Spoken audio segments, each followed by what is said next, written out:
چنانچہ کتابوں میں ایک واقعہ لکھا ہے، ایک انگریز لڑکے نے اپنی والدہ کے بارے میں لکھا ہے، اس کو کہتے ہیں 8 لائز آف اے مدر، کہ ایک ماں جس نے 8 جھوٹ بولے. تو وہ لڑکا کہتا ہے کہ میرا والد بہت غریب تھا، وہ فوت ہو گیا تو میں اپنی مدر کے پاس رہنے لگا. اب مدر کا کوئی ذریعہ آمدنی نہیں تھا، تو ہمارے گھر میں کھانا جو پکتا تھا وہ بھی بہت تھوڑا ہوتا تھا، اور ہمیں بھوک لگی ہوتی تھی. اور جب کھانا پکتا تھا تو والدہ میری پلیٹ میں میرا حصہ ڈالتی اور اپنی پلیٹ میں اپنے لیے کھانا ڈالتی.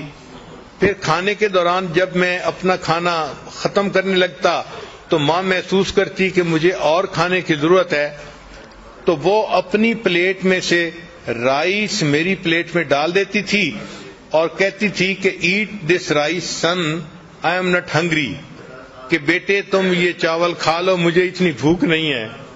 وہ بچہ کہتا ہے کہ بعد میں بڑے ہو کے مجھے پتا چلا کہ میری ماں اس وقت جھوٹ بول رہی ہوتی تھی. بھوک اس کو بھی ہوتی تھی، لیکن وہ مجھے تسلی دینے کے لیے کہتی تھی کہ بچے تم کھا لو، مجھے بھوک نہیں لگی ہوئی. یہ میری ماں کا پہلا جھوٹ تھا. وہ کہتے ہیں کہ پھر چونکہ ہمیں کھانے میں کوئی اچھی نیوٹریشن نہیں ملتی تھی، تو جب ویکینڈ آتا تھا تو میری والدہ مجھے قریب میں ایک ریور تھا وہاں لے جاتی تھی، اور وہاں پہ ہم فشنگ کرتے تھے تاکہ اگر ہمیں کوئی فش مل جائے تو ہم اس فش کو گھر میں پکائیں اور کوالٹی فوڈ مل جائے. وہ کہتے ہیں کہ ایک دن میں نے 2 فشز پکڑی، ان کو لے کے جب گھر آئے تو میری والدہ نے ان کو کوک کیا اور مجھے کھانے کے لیے دونوں دے دیں. وہ کہنے لگا کہ میں بیٹھ کے والدہ کے ساتھ فش کا کباب کھانے لگ گیا، اور چونکہ فش 2 تھیں اور زیادہ سارے کباب تھے تو میں اس طرح سے کھا رہا تھا کہ جو فش کی بون تھی ان کے ساتھ بھی کچھ میٹ لگا ہوا تھا. تو میں کھا کے رکھتا جا رہا تھا. میری والدہ آ کے میرے پاس بیٹھ گئیں اور اس نے وہ جو بونز تھیں وہ اٹھا کے ان کے ساتھ جو میٹ تھا وہ کھانا شروع کر دیا. تو کہنے لگا کہ میں نے فیل کیا کہ والدہ بھی کباب کھانا چاہتی ہیں. تو میں نے کہا امی کو کہ امی آپ بھی کباب کھا لو.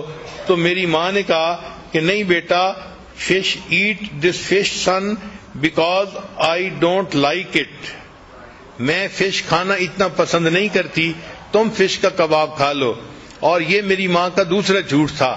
حالانکہ فش اسے پسند تھی اور وہ بچے ہوئے اس کی جو ہے نا میٹ کو بون سے کھا رہی تھی. پھر وہ کہتے ہیں کہ میں بڑا ہوا، اسکول گیا. پھر ایک دن آیا کہ میری والدہ مجھے امتحان کے لیے لے کر گئی. میں کمرے کے اندر امتحان دینے میں مصروف تھا، گرمی تھی اور میری والدہ باہر بیٹھی ہوئی تھی. باہر میری والدہ نے میرے لیے ایک کولڈ ڈرنک جو ہے نا گلاس میں ارینج کیا. چنانچہ جب چھٹی کا ٹائم ہوا میں باہر نکلا تو میری والدہ نے مجھے وہ ٹھنڈا گلاس شربت کا پیش کیا. تو میں نے اسے کہا کہ امی آپ پی لو. تو وہ مجھے کہنے لگی کہ بیٹے مجھے پیاس نہیں لگی ہوئی، تم پی لو. تو والدہ نے وہ سارا کا سارا جوس مجھے پلا دیا اور خود کچھ نہیں پیا. یہ میری والدہ کا تیسرا جھوٹ تھا. پھر کہتے ہیں کہ جب میں ذرا بڑا ہوا تو میرے اسکول کے ایکسپینسز بھی تھے، تو اب والدہ کو کوئی نہ کوئی کام کرنا تھا. تو والدہ نے کیا کیا کہ قریب میں ایک میچ فیکٹری تھی، تو وہاں سے خالی ڈبے لے کے آتی تھی اور گھر میں رات کو بیٹھ کے ان کے اندر میچز کو بھرا کرتی تھی. چنانچہ ایک رات میں نے دیکھا کہ والدہ ساری رات جو ہے وہ بیٹھ کے کام کرتی رہی کہ تاکہ اس سے کچھ پیسہ ملے اور میرا خرچہ چلے. کہتے ہیں صبح کے وقت جب میری آنکھ کھلی تو میں نے دیکھا تو میں نے امی سے کہا کہ امی آپ سو جائیں. تو ماں نے مجھے دیکھ کے کہا کہ go to sleep my dear son, I am not tired, کہ بیٹے تم سو جاؤ، میں ابھی تھکی ہوئی نہیں ہوں. یہ میری والدہ کا 5واں جھوٹ تھا. حالانکہ وہ تھکی ہوئی تھی لیکن مجھے اس نے کہا کہ میں تھکی ہوئی نہیں ہوں، تم سو جاؤ. پھر وہ کہتا ہے کہ میں نے اسکول میں اچھی پرفارمنس دکھائی، اس کے اوپر مجھے اسکالرشپ مل گیا اور مجھے امریکہ کی ایک بہترین یونیورسٹی میں داخلہ مل گیا. تو میں اپنے گھر سے امریکہ شفٹ ہو گیا. وہ کہتے ہیں کہ جب میں پڑھنے کے لیے وہاں چلا گیا تو فون پہ میری والدہ مجھے کہتی رہتی اپنا خیال رکھنا، اپنی پڑھائی کا خیال رکھنا، یہ کرنا وہ کرنا۔ وہ کہتے ہیں کہ پڑھنے کے بعد پھر مجھے ایک جاب مل گئی تو میں نے ایک گھر بھی کرائے پہ لے لیا اور اس کے بعد پھر میں نے شادی کا بھی پروگرام بنا لیا، حتیٰ کہ میری شادی ہو گئی۔ تو میں نے اپنی والدہ کو بتایا تو والدہ نے کہا کہ بیٹا تم اپنی بیوی کو خوش رکھنا اور اپنے گھر میں خوشی سے زندگی گزارنا۔ میں نے والدہ سے کہا کہ امی آپ یہاں آ جائیں، ہم میاں بیوی اکیلے ہیں، آپ ہمارے پاس آ کر رہیں، ہمیں آپ کی جو ہے وہ کمپنی بھی مل جائے گی اور میں آپ کے لیے اداس بھی ہوں۔ تو میری والدہ نے مجھے کہا کہ نہیں بیٹا، مجھے تو جو بڑے گھر ہوتے ہیں ان میں رہنا اچھا نہیں لگتا، میں اپنے اسی چھوٹے سے کرائے کے گھر میں زیادہ بہتر ہوں۔ یہ میری والدہ کا 7واں جھوٹ تھا جو اس نے میرے ساتھ بولا۔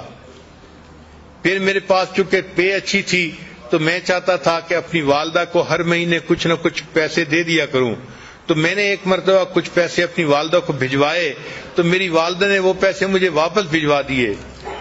تو جب میں نے پوچھا کہ امی آپ نے پیسے واپس کیوں بھجوائے تو والدہ نے کہا کہ بیٹا میرے پاس انف منی تھی، مجھے اور پیسے کی ضرورت نہیں تھی۔ یہ میری والدہ کا جو ہے وہ 7واں جھوٹ تھا جو اس نے میرے سامنے بولا۔ پھر کچھ ایسے دن گزرے کہ والدہ نے فون میں مجھ سے رابطہ نہیں کیا تو میں بھی پریشان تھا کہ 3-4 مہینے ہو گئے والدہ سے فون پہ کبھی تسلی سے بات نہیں ہوئی۔ کہنے لگے کہ پھر ایک دن ذرا میں نے جب زیادہ فون کیا تو مجھے پتا چلا کہ میری والدہ بیمار ہیں اور ہاسپٹلائز ہیں۔ وہ کہتے جب مجھے یہ پتا چلا تو میں ٹکٹ بنوا کے فوراً اپنے گھر آ گیا۔ میں ہاسپٹل گیا، میں نے جب اپنی والدہ کو دیکھا تو میری والدہ بالکل ہڈیوں کا ڈھانچہ بن گئی تھی، اس نے بہت سارا ویٹ لوز کر لیا تھا۔ اور جب میں وہاں وارڈ کے اندر داخل ہوا تو جو نرس تھی اس نے مجھے بتایا کہ تمہاری والدہ کینسر کی مریضہ ہے، اس کو چیسٹ میں کینسر ہے اور اس کو بہت پین ہوتی ہے، تو تم اپنی والدہ کا ذرا خیال رکھنا۔ تو اس نے مجھے یہ انفارمیشن دے دی تھی۔ چنانچہ جب میں نے والدہ کو دیکھا کہ وہ اتنی کمزور ہو گئی ہیں اور اتنا ویٹ لوز کر لیا ہے تو میری آنکھوں میں سے آنسو آ گئے، میں نے رونا شروع کر دیا۔ تو والدہ نے مجھے روتے دیکھ کر کہا کہ بیٹے don't cry, I am not in pain, کہ بیٹے تم رو نہیں، مجھے کوئی درد محسوس نہیں ہو رہی۔ وہ کہتے ہیں کہ یہ 8واں جھوٹ تھا جو والدہ نے میرے سامنے بولا، اور پھر میری آنکھوں کے سامنے والدہ نے آخری ہچکی لی اور وہ فوت ہو گئی۔